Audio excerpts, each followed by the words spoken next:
നമസ്കാരം, welcome to Golden Voice YouTube channel. എല്ലാ ദിവസത്തെയും 22 ക്യാരറ്റ്, 24 ക്യാരറ്റ് സ്വർണ്ണവില നിരക്കുകൾ നേരത്തെ കൃത്യമായി ലഭിക്കാൻ ഈ ചാനൽ സബ്സ്ക്രൈബ് ചെയ്യുക. അപ്രതീക്ഷിതമായ മാറ്റങ്ങളാണ് മുൻ ദിവസങ്ങളിലെല്ലാം സ്വർണ്ണവിലയിൽ കാണപ്പെട്ടത്. ഇപ്പോഴത്തെ സ്വർണ്ണവില നമുക്കിനി പരിശോധിക്കാം. വിലയിൽ പിന്നീട് വരുന്ന വില വ്യത്യാസങ്ങൾ കമന്റ് ബോക്സിൽ അപ്ഡേറ്റ് ചെയ്യുന്നതാണ്.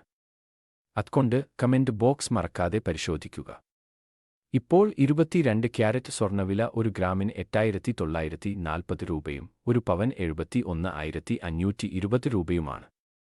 കൂടാതെ 24 ക്യാരറ്റ് സ്വർണ്ണവില ഒരു ഗ്രാമിന് 9,753 രൂപയും ഒരു പവൻ 78,024 രൂപയുമാണ്. സ്വർണ്ണവിലയിൽ പിന്നീട് കാണപ്പെടുന്ന വില വ്യത്യാസങ്ങൾ കമന്റ് ബോക്സിൽ പിൻ ചെയ്യുന്നതാണ്. സ്വർണ്ണ ആഭരണങ്ങൾ വാങ്ങുമ്പോൾ ഉറപ്പായും സ്വർണ്ണത്തിന്റെ പരിശുദ്ധി ഉറപ്പിക്കുക. ദിവസേനയുള്ള സ്വർണ്ണവില നിരക്കുകൾ കൃത്യമായി അറിയാൻ ഈ ചാനൽ നിങ്ങൾ സബ്സ്ക്രൈബ് ചെയ്യുക. വീഡിയോ ഇഷ്ടപ്പെട്ടാൽ ലൈക്ക് ചെയ്യാൻ മറക്കരുത്.